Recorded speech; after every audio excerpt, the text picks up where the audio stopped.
Hello everyone, another video here on the channel. I ask those who aren't subscribed yet to please subscribe, leave a like if you enjoy the content, share it, and feel free to use the comment section. Today we're going to talk a bit about the infamous pés de valsa of Brazil. Let's first identify who the pés de valsa are. I'm sure everyone listening to this video has a friend or a cousin who will fit this pattern. I've already mentioned the pés de valsa a few times in a couple of videos, but now let's really break down this topic. The pés de valsa are usually guys from Generation X and the beginning of Generation Y. In other words, these are guys who were born in the 70s and up to the 80s, also from Generation Y already. You can set that as the limit, so let's say the range is from 1970, 75 up to 1988 or 89, right? These are guys who are now around 35 to 45 years old. These guys are mainly the ones born in the early 80s. That's generally the rule. They're blue pill guys, simps, right? They're the so-called simps who don't understand how things work. It's the female psyche. However, these guys rode a wave where hypergamy was much less than it is today, meaning back when there wasn't even smartphones yet. So, a lot of these guys back in the 2000s, up until 2010, 2011, and then from 2012 onwards, when everyone had a smartphone and Instagram started to blow up, that's when the era of the pés de valsa fell apart. Then women started demanding a different kind of man. These guys back in the 2000s had a lot of fun, right? They went out to parties, to foros, to sertanejo dances, sertanejo parties, to places like Woods, Villa Mix. Some also went to electronic music parties, rodeos, nightclubs in general. And these guys, even though they're called pés de valsa, let's not take it 100% literally, not all of them. They dance to get with women. So many of them, sometimes relying on the classic flirting, the famous smooth talk, as they say in the countryside of Brazil, managed to hook up with women. Because, as I said, the standards were much lower. Women weren't out at night getting likes or messages from a neurosurgeon in a capital city 500 kilometers away, nor likes from some really prominent guy from another city. It's just like what happens nowadays when women go out. They usually leave the house to see men drooling over them, but they spend the whole time glued to their phones, chatting with more prominent men who aren't even at the same place as them. This happens a lot in the countryside of Brazil.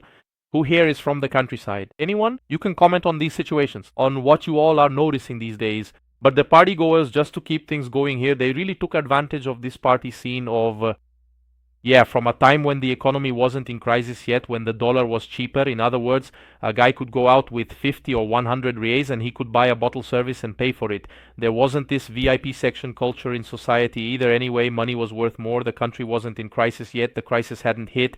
The dollar was lower, so people really partied, right? And it's unlikely that these guys just broke even. You didn't have to be a Chad or some rich guy or anything like that, right? People talk about this a lot. 80-20. Maybe back in the 2000s up to 2010, maybe Brazil really was 80-20.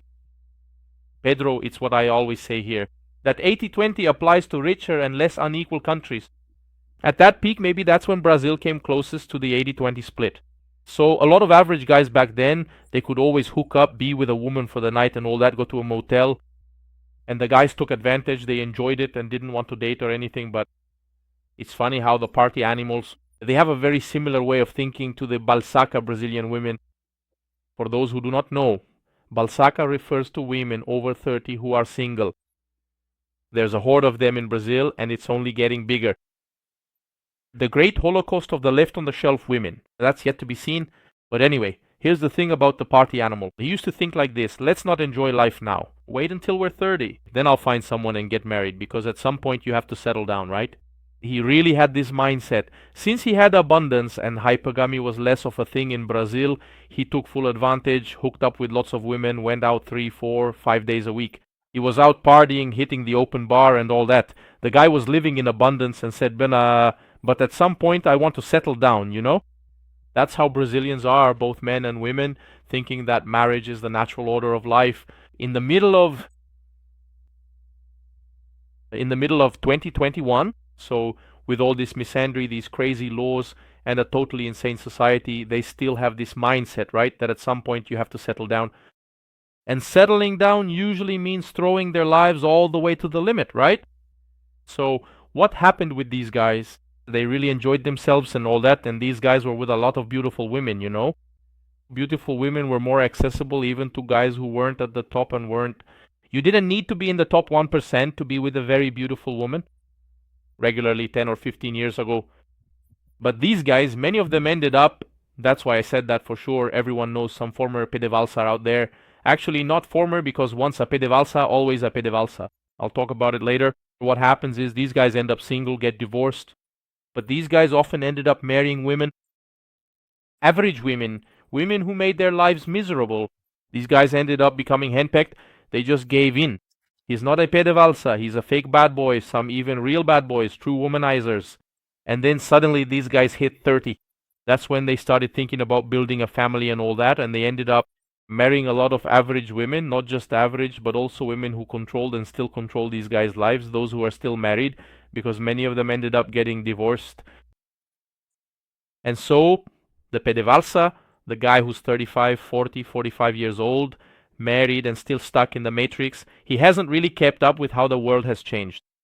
You can notice that most of these guys who are 35, 40 years old and married, they're totally obsessed. They think that anyone who's single is out there hooking up with everyone, that everyone's getting with women. They talk like that, or they're really nostalgic, really sentimental. I love to talk about it. Man, back in my day, there were times I'd go out with 5 women in a week and all that. They love to go on and on, telling stories about the wild things they used to do, their adventures, their nights out, and saying, if I was single today, I'd get with this or that woman. They have no idea how much things have changed. A complete 180 degrees. There was a drastic change after Instagram and hypergamy, with average women now demanding guys on the level of a J-Lo. These guys, they were used to it. Guys making 4 or 5,000 reais could get with anyone in Brazil. They think that nowadays a guy making 5, 7, even 10,000 will also be like a Caio Castro or a Rodrigo Hilbert, right? They haven't realized that hypergamy is at stratospheric levels now, today. And these guys, most of them who used to be the old players, nowadays they're all whipped by women. They're all guys who have to ask their wife's permission just to go to a barbecue with a friend. And from time to time, actually not just sometimes, but many times, these guys end up getting divorced. Whether they have kids or not, they end up coming back to the game, so to speak. And when they get back in the game, they're already lost. I've witnessed, just off the top of my head, about 5 or 6 guys like that, thinking quickly. If I dig a little deeper here, it would easily add up to double digits. Guys who became single, and when they tried to approach women in 2019, 2020, 2021, these guys are getting rejected one after another. And several of them, in fact, are turning to paid services. Even though they haven't left the matrix, these guys have moments of clarity. They say, man, nowadays it's tough, or back in my day it was easier, or back in my day, as the new bachelors say, the so-called pez de valsa. Back in my day, you'd go up dancing together, start talking, and end up with the woman. And these guys are getting rejected over and over again. It's really something remarkable. So to wrap up today's video, which is a bit shorter, about the pez de valsa, I'm sure, as I said, you all know someone like this. These guys, they're still matrix people. They're still stuck back in 2007. They haven't realized that the rules of the game have completely changed. And most of them ended up in a sad situation, either marrying a woman who's not only average in looks, but also bosses them around, right? Because if at least, he had married a super hot girl and all that, even though he'd still be tormented, he could at least have that prerogative. Like, the guy married well, the guy's doing well, right? That's not it. Even though those are pretty simp arguments, we know that female beauty carries a lot of weight, right? When analyzing a woman. For men too, it's the same. I'll make a video about that soon.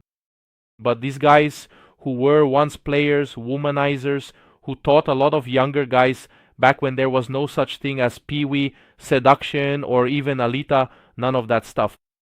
These guys used to teach the younger kids in the 90s how to deal with women. And those guys ended up in a pretty weird place. Some of them got divorced, and the ones who got back in the game, when they end up single, they're more lost than a gunfight survivor.